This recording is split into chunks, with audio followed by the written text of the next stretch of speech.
来到希腊1个礼拜，我们今天已经来到了最后一个景点了。这边呢就是宙斯的出生地，那也是古希腊人的天堂所在地的象征。毕竟所有的天神都是从这里发扬的嘛，像是宙斯啊、雅典娜各个神明。那在这边呢，这里就是奥林匹亚，那也就是我们每4年举行的奥运。在2000多年前的时候，古希腊人就已经有每4年一次的运动了。一开始就是由宙斯这边发起这个运动的。今天就会带大家浏览整个奥林匹亚，然后会有一些博物馆的介绍，还有一些考古出来的遗址。那就跟着我们一起看看整个奥林匹亚公园吧。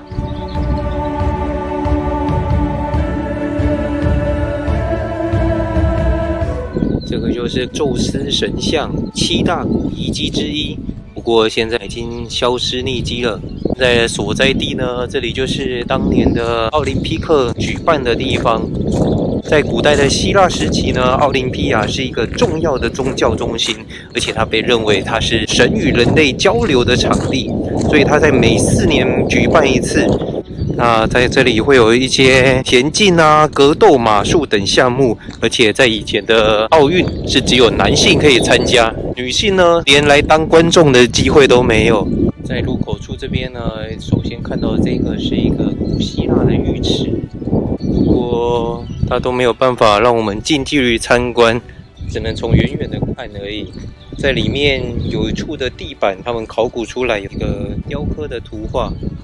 那这个浴池呢，可以追溯于公元前2世纪到5世纪的时候，非常久远的一个古希腊浴池。浴池的另一边呢，这边就有一个比较完整的古希腊的建设，它的雏形就是像这样。主要呢，这个场地它是做一些大型的竞技运动，像是摔跤啊，那也有一些诗人在这边演唱诗歌。那当时会举办奥运呢，主要就是因为影响力和声望。古代的希腊人被视为文化和艺术的中心，所以全世界各地的人们都会来希腊探讨文化的知识库。不过随着时间的推移呢，奥运已经逐渐的失去它的文化以及政治的影响力，所以后来就渐渐的没有再举办奥运了。这是由菲利普2世打造的圆形的拱门。在菲利普2世死后，亚历山大大帝继续的承接这个工程。眼前的这座神庙就是整个奥林匹亚最古老的一间神殿，它可以追溯于公元700-800年前的时候。在旁边这边有一个有点像是扇形的这一个，之前是有存放着 Hermes 爱马仕的雕像。首次的奥运就是在公元776年前，宙斯诞生的时候所举办的第一次的奥运，这在当时是非常大型而且重要的一个古希腊的文化。在最早的奥运的时候是每年都会举办的，不过随着时间的推移，后面就变成4年一次，延续至今就是我们每4年一次的奥运了。希腊式建筑就都是像这样的，它的门面是6根圆柱。那现在全部这个遗址都已经所剩无几了，都只剩下我们眼前的这些残破不堪的石头。现在走到了后面这一片呢，这里就是当初举行奥运的运动场的地方，大家会在这边举办一些田径啊、马术。你看，现在已经有人开始在跑步了，就是在这个场地这边举行的。那时候田径的主要项目大概是只有160公尺。如果大家要来到奥林匹克，一定要来这个运动场这边感受一下当时奥运的气氛。这里就有点像是选手们，选手会从这边进场，退场也是从这边走出去。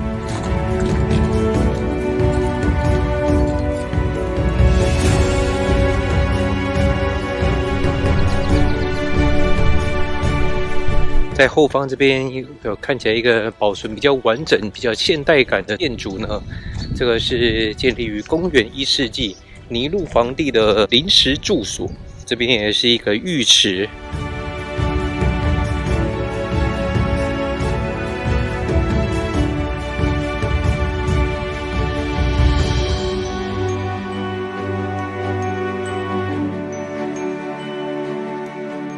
那种三角形的柱子啊，还是比较高的这种柱子，其实它以前都是有雕像在上面的。原本的雕像雏形是像这样，像是一个圣绿女神的雕像。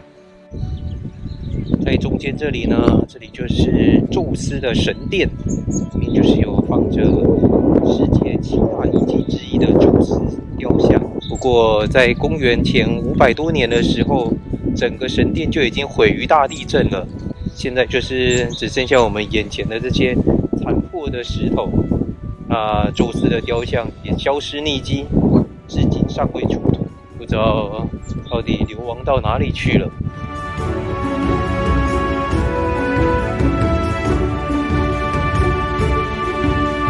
在整个奥林匹克这边呢，还是有很多地下的一些文物还没有完全出土，到现在还是努力的考古中。整个这个奥林匹克公园是非常的大，并也早就被联合国列为世界文化遗址了。结束了奥林匹克的古遗址，现在我们带大家去看一下整个奥林匹克的历史。前面有一间它的博物馆，这里就是古奥运的博物馆。进来看一下里面有什么有趣的介绍吧。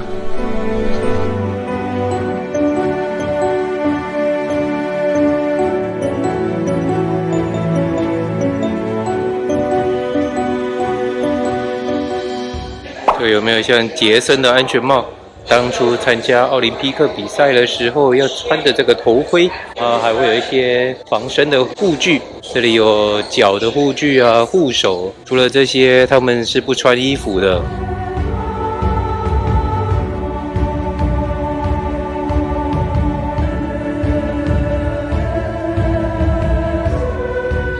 这个就是已经消失匿迹的宙斯的神像，高达12公尺。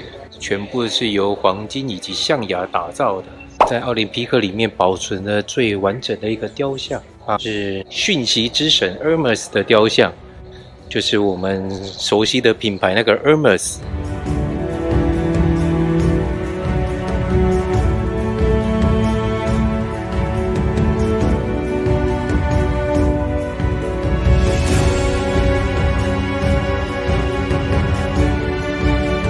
这边就是刚刚我们去看的整个奥林匹克广场还原出来，就是像这样。中间的这个是宙斯的神殿啊，还有刚刚看到的这个是在做一些竞技使用的。